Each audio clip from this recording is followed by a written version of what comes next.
갔다 이렇게 된단 말이죠. 그들 절에 놀러 갔다 이렇게 번역해서는 되지 않지 않겠습니까? 적어도 불교가 굉장히 중요한 그런 종교였는데 말이죠. 그래서 그걸 보면 뭐 포독정에 갔다 하는 거, 갔다 하는 것을 그저 포독정에 놀러 갔다 이렇게 번역해서는 안 될 것 같고요. 그러나 지금까지 포석정은 경혜왕이 포석정에서 놀았다는 삼국사기와 삼국유사의 기록을 근거로 신라 왕들의 놀이터로 인식돼 왔다. 그 결과 경혜왕은 적이 쳐들어오는지도 모른 채 포석정에서 놀이를 즐기다 피살된 인물로 포석정은 신라 멸망의 상징으로 여겨졌다.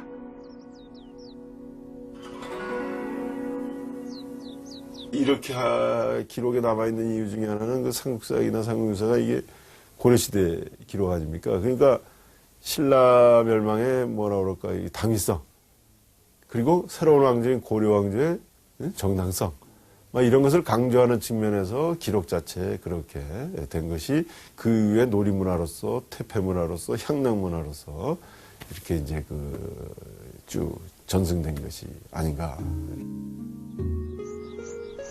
신라의 혼이 담겨있는 많은 유적지에 둘러싸여 있는 포석정. 그 주변 상황을 볼 때 포석정은 놀이터가 아니라 성지였음을 알 수 있다.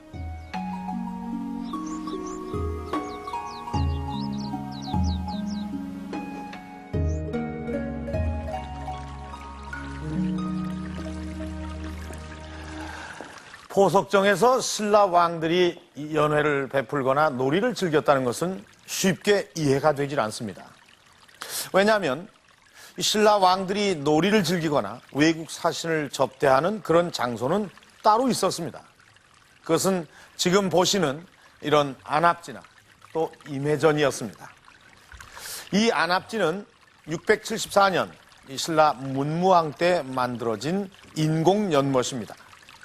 지난 1975년 이곳을 발굴했을 때 이 연못에서만 무려 3만여 점의 유물이 출토가 되었습니다. 이 유물 중에는 이렇게 놀이를 할 때 쓰던 그런 놀이기구들도 있었습니다. 한번 보도록 하겠습니다. 자, 지금 보시는 이것은 주사위입니다. 요즘에 보는 그런 주사위와는 많이 다르죠. 이 주사위는 아마 술자리에서 벌칙을 줄 때 쓰던 그런 놀이기구인 것 같습니다. 여기에 보면 정사각면체가 6개, 또 육각형 면체가 8개, 총 14면으로 된 그 나무로 만든 그런 주사위입니다. 자, 좀 더 그 면을 자세히 보도록 하겠습니다. 이 면에 보면은 글씨가 새겨져 있는데 한번 보시죠. 일거삼잔, 한꺼번에 술 석 잔 마시기. 그러니까 요즘으로 치면 벌주라고 할 수가 있겠죠. 또 다른 면을 한번 보도록 하겠습니다. 곡비즉진, 팔을 구부리고 술을 마시기라는 뜻인데, 팔을 구부리고, 그러면 결국 두 사람이 이렇게 한꺼번에 술을 마신다는 그런 뜻인 것 같습니다. 소위 러브샷이라고 할 수가 있겠지요. 또 여기 보면 음진대소, 이것은 술잔을 다 비우고 크게 웃으라는 그런 벌칙인 것 같습니다. 자, 그런데 이 왕들의 놀이터였다는 이 포석정에서는 이런 흔적들이 전혀 발견이 되지 않고 있습니다. 오히려 이 포석정이 신성한 공간이었다는 그런 증거들이 발견이 되고 있습니다. 그렇다면 포석정은 도대체 무엇을 하던 곳이었을까요? 포석정에 대한 내용은 삼국유사의 헌강왕 관련 기록에 처음 나타난다. 헌강왕이 포석정에 갔는데 남산신이 임금 앞에 나타나 춤을 추었다. 옆에 있는 신하들은 신을 보지 못하고 왕만이 신을 봤다는 것이다. 헌강왕이 봤다는 남산신의 춤은 어무상심이란 이름으로 고려 때까지 이어졌다. 왕들의 놀이터에 신이 나타난 이유는 무엇일까? 중요하지 않은 장소에는 신이 나타나지 않습니다. 우리가 수도를 할 때 아무 데나 가서 하지 않지 않습니까? 뭔가 의미가 있는 그런 장소에 가서 기도를 합니다. 그러니까 기도를 또 열심히 해도 신이 나타나질 않습니다. 그런데 신이 나타났다면 그곳은 이미 이전에 성스러운 공간이었던가 아니면 그 이후에 적어도 그곳이 다시 성스러운 공간으로 바뀌는 것이 그게 상식이라고 저는 생각합니다.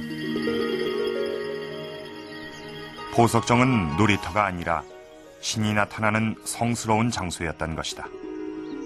건강왕이 보석정에서 남산신을 만났다는 것 또한 이곳에서 행해진 제사의식을 통해 신과의 교류가 이루어졌음을 뜻한다. 국가의 중요한 행사에 그는 왕들이 참여해서 그 제사를 주관하는 경우가 많이 있습니다. 왜냐하면은 국왕과 그 신령의 세계와 직접 교류할 수 있다는 것이 왕권의 안정성, 왕권의 그 특권을 보장해 주는 것입니다. 그래서 다른 일반 사람들이 신과 교류하면 되는 것이 아니고 왕이 이제 그 신과 교류함으로써 왕권의 안정 또는 그 국가의 안정을 기원한다. 이런 면에서 국왕이 직접 제사하는, 다시 말씀드려서 친사의 경우가 많았었습니다. 그러면 경희왕도 위기에 처한 나라를 구해달라는 제사를 지내기 위해 보석정에 간 것이 아니었을까? 당시 보석정에서 이루어졌던 제사의식이 호국제사인 팔관회와 관련이 있다는 주장이 제기되고 있다. 신라는 진흥왕 때 전몰장병들을 위로하기 위해 처음 팔관회를 개최했고 선덕여왕 때는 적의 침입을 막기 위해 팔관회를 열었다.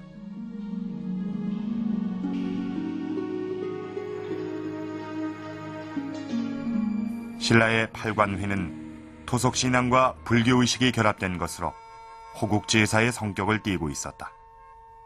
이 호국제사는 고려 때까지 이어졌는데 모두 매년 11월에 개최됐다. 견훤의 침입을 받은 경희왕이 보석정을 찾았던 때도 11월이었다. 고려시대 기록하고 비교를 해볼 수밖에 없겠는데요. 몽고가 쳐들어와가지고 강화도에 갇혀있을 때 그 당시에도 팔관회를 했다는 기록이 보입니다.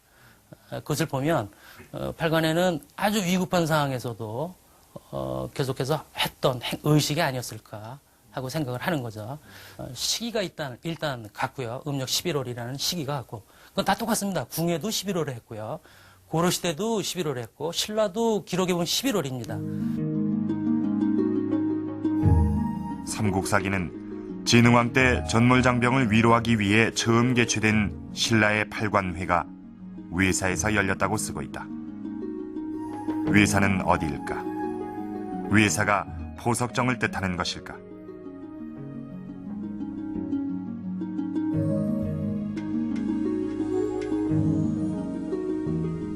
경주 지방의 풍속과 지리를 기록해 놓은 동경통지. 여기엔 보석정이 기원사와 실제사라는 두 절 사이에 있다고 기록돼 있다. 보석정이 외사일 가능성이 높은 것이다. 그동안 기원사와 실제사의 실체는 드러나지 않았는데 이번 취재를 통해 그 위치가 확인됐다. 일단 포석정 주변에 절터가 지금 완전히 남아있는 곳이 지금 이쪽에 절터가 하나 남아있고요. 예, 그 다음에 이쪽에 지금 절터가 남아있습니다.